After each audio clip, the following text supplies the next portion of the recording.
नमस्कार दोस्तों, आप में से सबका यही प्रॉब्लम होगा कि आपका स्टॉप लॉस हिट हो जाता है। किसी ने सही जगह ट्रेड लिया होता है, उसके बाद कुछ न्यूज़ आता है, स्टॉप लॉस हिट हो जाता है।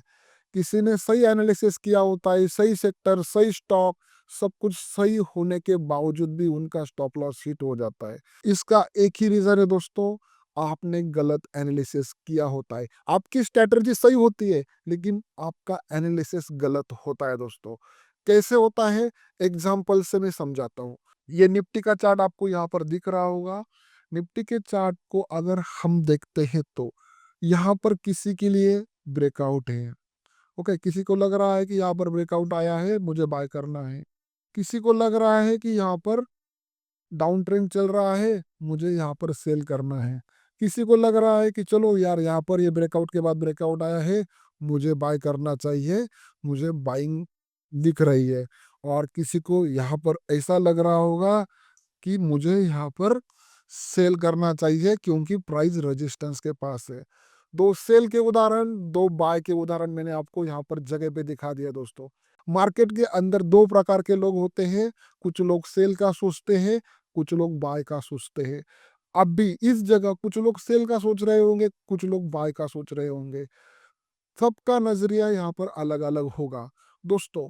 इस तरीके से सेल वाले भी गलत होते हैं और बाय वाले भी गलत होते हैं। ऐसा क्यों होता है, मैं आपको एग्जाम्पल से समझाता हूँ। आपको चार्ट को ध्यान से समझना है, मैं आपको क्या दिखाने की कोशिश कर रहा हूँ। अगर हम सेक्टर के चार्ट को देखते हैं तो ये देखो दोस्तों, ये सेक्टर के चार्ट मैंने निकाले हैं।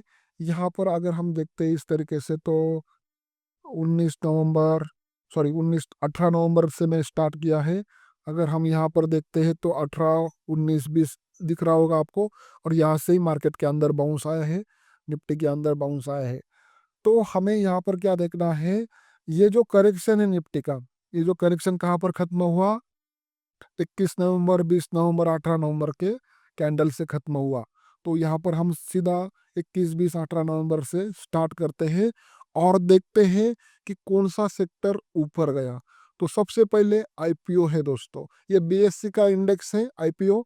और इसके अंदर हमें एनालिसिस करना है बीएससी के साथ। बीएससी का सेंसेक्स है, उसको आपको कंपैरिजन करना है आईपीओ के साथ। कंपैरिजन करने के बाद हम ये देखेंगे कि आईपीओ सेक्टर रेजिस्टेंस के पास है या सपोर्ट के पास है। अगर हम आईपीओ को यहाँ पर देखते हैं तो इस तरीके से आपको दिख रहा होगा कि आईपीओ का चार्ट जो है रेजिस्टेंस के पास है। मैं थोड़े से बड़े टाइम फ्रेम के हिसाब से दिखाता हूँ आपको। ये देखो दोस्तों, आईपीओ का जो चार्ट है रेजिस्टेंस के पास है। आईपीओ और सेंसेक्स का मैंने कंपैरिजन किया है। तो यहाँ पर आईपीओ के अंदर शॉर्ट टर्म के लिए रैली देखने को मिल सकती है, लेकिन उसके बाद आपको वहाँ पर कंसोलिडेशन नहीं तो करेक्शन देखने को मिल सकता है। और ये आज के टाइम का लीडर सेक्टर है दोस्तों, यहाँ पर आपको दिख रहा होगा। उसके बाद क्या आता है, रियलिटी। अगर हम रियलिटी को देखते हैं तो रियलिटी का ये चार्ट आपको दिख रहा होगा, ये भी सप्लाई के पास है, रेजिस्टेंस के पास है। तो रियलिटी और निफ्टी का यहाँ पर मैंने एनालिसिस किया है और वो एनालिसिस आपको दिखा रहा है कि रियलिटी सेक्टर भी रेजिस्टेंस के पास है। तो यहाँ पर हमें कुछ नहीं करना चाहिए। बहुत बार ऐसा होता है कि चलो रियलिटी ऊपर जा रहा है, आईपीओ ऊपर जा रहा है, स्मॉल कैप ऊपर जा रहा है, लेकिन वो एक्चुअल में रेजिस्टेंस के पास होते हैं और वहाँ पर कंसोलिडेशन नहीं तो करेक्शन होने के चांसेस होते हैं दोस्तों। उसके बाद अगर हम स्मॉल कैप इंडेक्स को देखते हैं तो इस इंडेक्स को हमने यूट्यूब लाइव के अंदर डिटेल में एक्सप्लेन किया था किस तरीके से उसके अंदर करेक्शन आ सकता है। ये देखो दोस्तों, बिल्कुल ये जो सेक्टर है उस सेक्टर के अंदर या स्मॉल कैप इंडेक्स के अंदर यहाँ पर करेक्शन आया है, जो हमने यूट्यूब लाइव के अंदर डिस्कशन किया था। इस तरीके से यहाँ पर वो बाउंस आया और वो कंसोलिडेशन करना चालू किया दोस्तों। और उसके बाद ही निफ्टी ने करेक्शन किया था। अभी अगर हम यहाँ पर इस तरीके से एक ट्रेंड लाइन ड्रॉ करते हैं तो ये ट्रेंड लाइन भी एक रेजिस्टेंस का काम कर रही है दोस्तों। ठीक है, तो इस तरीके से स्मॉल कैप इंडेक्स के अंदर भी थोड़ा बहुत बाउंस आने के बाद वहां पर कंसोलिडेशन नहीं तो करेक्शन देखने को मिल सकता है। इससे आपको क्या सीखने को मिल रहा है कि निफ्टी के अंदर कोई भी पैटर्न बने, तो आपको उसके जो लीडर सेक्टर है, उनका कंपैरिजन निफ्टी के साथ करके देखना है, ताकि आपको पता चले कि वो सपोर्ट के पास है या रेजिस्टेंस के पास है। और तभी आपको निफ्टी को टाइम करने का एक्सपीरियंस होगा दोस्तों। निफ्टी को टाइम करने का एक्सपीरियंस मतलब क्या, कि ये जो निफ्टी का चार्ट है, अगर इस जगह किसी ने डबल बॉटम को देख के बाय किया है, बहुत अच्छा ब्रेकआउट दिख रहा है, ट्रेंड लाइन ब्रेक हो गई है, ये भी ट्रेंड लाइन ब्रेक हुई, ये भी ट्रेंड लाइन ब्रेक हो गई, ये भी ट्रेंड लाइन ब्रेक हो गई, और प्राइस रेजिस्टेंस के पास है, यहाँ पर दोनों तरफ के ट्रेडर फेल हो जाएंगे दोस्तों। क्योंकि यहाँ पर कंसोलिडेशन होने के ज़्यादा से ज़्यादा चांसेस है, नहीं तो थोड़ा बहुत करेक्शन भी आ सकता है दोस्तों। इसीलिए आपको ऐसी जगह ट्रेड प्लान नहीं करने हैं। यहाँ पर जो इम्पोर्टेंट सेक्टर है, जो निफ्टी को लीड कर रहे हैं, इंडियन मार्केट को लीड कर रहे हैं, वो सप्लाई के अंदर है, रेजिस्टेंस के पास है, तो वहाँ पर मार्केट कंसोलिडेशन करने के ज़्यादा से ज़्यादा चांसेस होते हैं दोस्तों। इसीलिए आपको ऐसे टाइम ट्रेड प्लान नहीं करना है।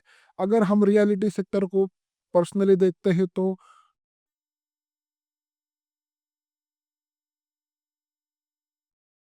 ये रियलिटी सेक्टर है। इसके अंदर क्या दिख रहा है आपको? इसके अंदर क्या दिख रहा है? इसके अंदर कुछ नहीं दिख रहा है। आपको इस तरीके से नहीं देखना है। इस तरीके से कब देखना है, वो रियलिटी का ब्रेकआउट आने की राह देखनी है। उसके बाद निफ्टी के साथ कंपैरिजन भी करना है, और तब आपको देखना है कि रियलिटी सेक्टर निफ्टी के मुकाबले रेजिस्टेंस के पास है या सपोर्ट के पास है। इससे आपके ट्रेड सही आने के चांसेस होंगे। अगर हम इस चार्ट को नहीं देखते थे और रियलिटी के अंदर इन्वेस्टमेंट करते थे या किसी स्टॉक के अंदर ट्रेड प्लान करते थे, तो कितना भी अच्छा ब्रेकआउट हो, वहां पर फेल होने के चांसेस 99% रहेंगे दोस्तों। इसीलिए आपको इस तरीके से चार्ट को देखना है। जैसे कि ये एफएमसीजी का चार्ट है दोस्तों। एफएमसीजी के अंदर क्या दिख रहा है आपको? एफएमसीजी के अंदर बाउंस दिख रहा है। एफएमसीजी के अंदर बाउंस आता है तो निफ्टी के अंदर करेक्शन आता है। ये जो हमने यूट्यूब लाइव के अंदर पूरा डिटेल में कवर किया है। उसके बाद हम निफ्टी ऐटो को देखते हैं। निफ्टी ऐटो का चार्ट क्या दिख रहा है यहाँ पर? सपोर्ट के पास, और यहाँ पर ये सपोर्ट है, और ये सपोर्ट के पास या डिमांड के अंदर निफ्टी ऐटो ने बाउंस लिया है। लेकिन अभी यहाँ पर एक कंफ्यूजन है, निफ्टी का प्रोसेस होना बाकी है। कितने सेक्टर्स रेजिस्टेंस के पास है, कितने सेक्टर सपोर्ट के पास है, ये देखना है, और उसके बाद हमें वहाँ पर प्लान करना है। यहाँ पर इन्वेस्टमेंट के हिसाब से ऑटो सेक्टर के अंदर कुछ हो सकता है, लेकिन लॉन्ग टर्म के लिए, शॉर्ट टर्म के लिए आपके छोटे मोटे जो ट्रेंड लाइन वाले ब्रेकआउट होते हैं, पैटर्न के ब्रेकआउट होते हैं, वो फेल होने के चांसेस ज़्यादा रहेंगे दोस्तों। लॉन्ग टर्म के हिसाब से ये चार्ट बाइंग के लिए बोल रहा है, और जो रियलिटी का चार्ट है वो बोल रहा है कि यहाँ पर लॉन्ग टर्म कंसोलिडेशन हो सकता है। स्मॉल कैप का चार्ट क्या बोल रहा है? लॉन्ग टर्म के हिसाब से कंसोलिडेशन हो सकता है, आने वाले 5-6 महीने तक कंसोलिडेशन हो सकता है। उसके बाद निफ्टी अपना प्रीवियस हाई ब्रेक करेगा, क्योंकि पिछले 5 महीने से निफ्टी के अंदर करेक्शन आया है दोस्तों।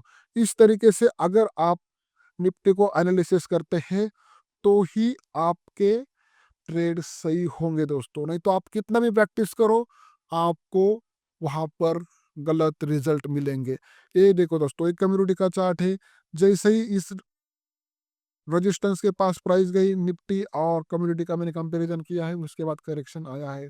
तो अगर आपके पास पहले से ही नॉलेज होता कि इस तरीके से रेजिस्टेंस के पास प्राइस चली जाती है, तो हमें वहाँ पर ट्रेड प्लान नहीं करना है, नहीं तो हमारी क्वांटिटी कम करनी है। तो आप यहाँ पर इस तरीके से गलत नहीं होते थे दोस्तों। हम क्या करते हैं, खाली कम्युनिटी का चार्ट ओपन करते हैं, उसके अंदर एनालिसिस करते हैं, वो चार्ट हमें कुछ अलग दिखाता है। जैसे कि ये देखो दोस्तों, ये रियलिटी का चार्ट, रियलिटी के अंदर क्या हुआ, प्राइस सप्लाई के अंदर गई, उसके बाद करेक्शन आया। एफएमसीजी का उल्टा होता है, ये आपको मालूम है। उसके बाद ऐटो, ऐटो का भी आपको मालूम है। जब भी प्राइस इस लेवल के पास जाएगी, रेजिस्टेंस के पास जाएगी, तब आपको वहाँ पर करेक्शंस देखने को मिलेंगे। और ये करेक्शन का रिएक्शन आपको देखने को मिला है। लगभग 80-90% स्टॉक जो है दोस्तों, रेजिस्टेंस के पास आ चुके हैं, और वहाँ पर हमें हमारी क्वांटिटी संभाल कर रखनी है। अच्छे सेक्टर के अंदर इन्वेस्टमेंट करना है, अच्छे सेक्टर के अंदर ट्रेड प्लान करना है। ट्रेड प्लान करने का कोई मतलब नहीं है, उसको थोड़े टाइम के लिए हमें रुकना पड़ेगा, इन्वेस्टमेंट कर सकते हैं। यही मेरा इस वीडियो से आपको समझाना है दोस्तों। आपको हर टाइम इस तरीके से सेक्टर को देखना है, निफ्टी के साथ कंपैरिजन करना है, तो ही आपका ट्रेड प्लान करना है। आपको वीडियो कैसे लगा? अच्छा लगा है तो कमेंट बॉक्स के अंदर लिखना है। यहाँ पर ही रुकता हूँ, तब तक के लिए जय हिंद, जय भारत।